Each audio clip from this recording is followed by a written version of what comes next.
Hello children, good morning. I'm back again with class 10 mathematics, and today we are discussing again chapter number 6, that is similar triangles, and this is video number 2. Though I have posted 2 videos already, that is video number 1, but there are 2 parts to it, which explains about the introduction of similar triangles and about basic proportionality theorem. So till the previous video we have discussed about the basic proportionality theorem and the corollaries. Today we are going to study about the converse of basic proportionality theorem and then the application of the two theorems. So for the first part of it, let me explain what do we mean by converse of basic proportionality theorem. Now if you remember alright, then basic proportionality theorem read that if a line is drawn parallel to one side of a triangle, intersecting the other two sides at distinct points, then the line divided the other two sides in the same ratio. So now we have just to study its opposite. That is, this time now, if a line divides the two sides of any triangle in equal ratios, then the line will be parallel to the third side. So this is what is the converse. Converse is just the opposite. The basic proportionality said if the line is parallel, then it divides the two sides in the same ratio. Converse will state that if any line divides the two sides of any triangle in equal ratios, then that line must be parallel to the third side. So here we read converse of basic proportionality theorem, that if a line divides any two sides of a triangle in same ratio, then it must be parallel to the third side. So this is what is converse of basic proportionality theorem. Now based on this converse of basic proportionality theorem, you will see there are 2 questions done here, and then we will also do a few applications, question based on basic proportionality theorem. So the first question reads it, if you can see the figure, and if at all suppose it is not visible properly, but I am reading it out, so I hope you will understand. So here it says that in triangle ABC, now this is the triangle, given vertex AB is the base and C is the top one.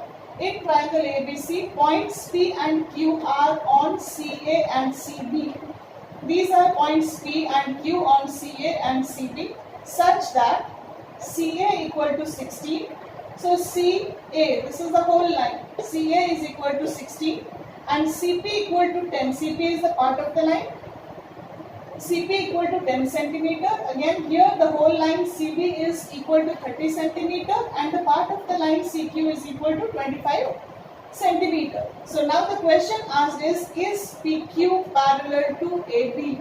This is the question. Is PQ parallel to AB? Now we know that if the ratios, if this line would divide these two sides in the same ratio, that is CQ by QB will be equal to CP by PA, or the vice versa, PQ by QC is equal to AP by PC, then only PQ will be parallel to AB. So let us now see whether the same is, we can obtain the same relation here. So what we do is now first we go to the triangle ABC and then try to compare the ratio of the sides. Now if you remember the corollary that I explained, so in that corollary we mentioned that, excuse me, so in the corollary we mentioned that part to whole ratios are also compared in basic proportionality theorem. Otherwise, you can clearly see here that the measure, this is PB is 30, so QB this is 25, so obviously this will be 5, and CA is 16, this is 10, so obviously this will be 6. But let us see what happens. Here it says that CQ by CB, CQ by CB. So CQ is 25 and the whole is 30. So 25 by 30 is equal to 5 by 6. And CP by CA, that is equal to 5 by 8. Because this is not, 16 is not divisible by 5. So something which we see is the ratios do not match. Now coming to to the second part of it. So we will say here that CQ by CB is not equal to CP by CA and CB by CQ is not equal to CA. What have I done here is just that I have taken the reciprocal of it, because for proving the sides to be parallel, we have to show that CQ by QB is not equal to CP by PA. So this is what we have got to prove.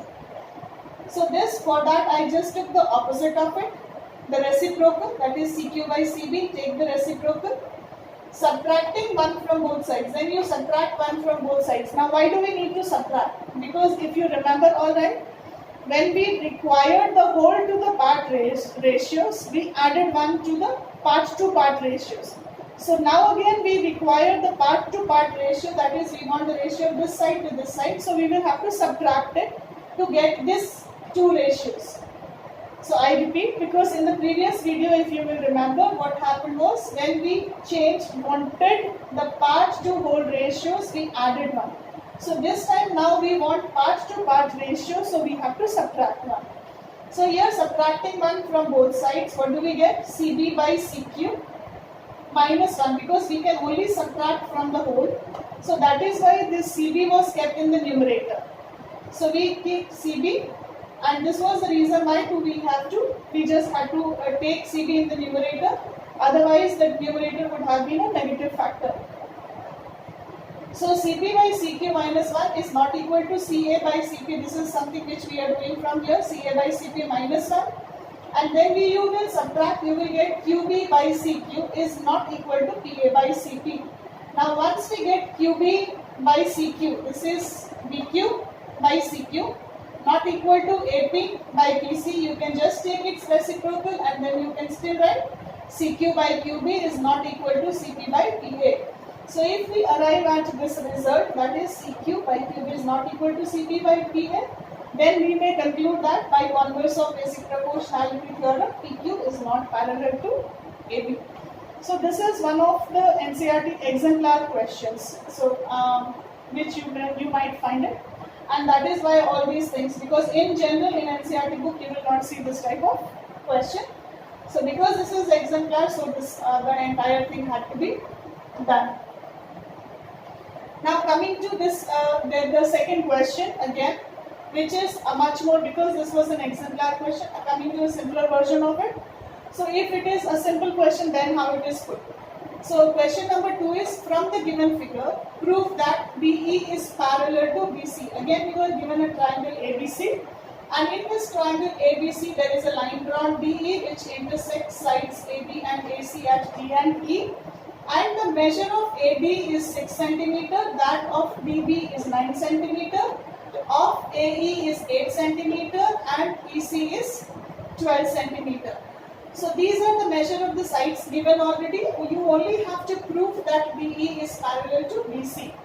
Now in triangle ABC we get AD by DB is equal to AD by DB, you find AD by DB is equal to, you find that 6 by 9.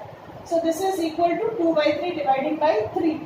And then we compare this ratio AE by EC. So when we take AE by EC, that is equal to 8 by 12, which is again divided by 4, we get 2 by 3. Now here you are getting AD by DB is equal to AE by EC, both equal to 2 by 3. So now this is equal to 2 by 3. Therefore, we can use the converse of PPT to state that BE is parallel to BC. So this is how most of the questions, like if it is algebraic, okay, let me make it very clear. If it is algebraic question, you will be getting the questions in this form only, the values will be given, and then you will be asked to find whether the given line is parallel to the third side or it is not, or not parallel. Here you can see it is not parallel, here you can see that it is parallel to the third side. So mostly the algebraic questions are going to be like this. Only thing you will have to do is just compare the ratios and in 3 different forms, either taking the part to part ratios or taking the upper part to the lower part, upper part to the whole, or taking the lower part to the whole ratio. So I have already explained that part to whole ratios also can be applied in BPT. So we have to just use our common sense to find out which of the three we have to apply here. So that is by doing those things, like by applying those three formulas, the numerical, that is the algebraic questions can be solved. Now we will be in the next video that I'll be posting is like we will be showing how the non-algebraic questions or the non-algebraic questions can be proved. So wait for me till I return with the next video. Thank you.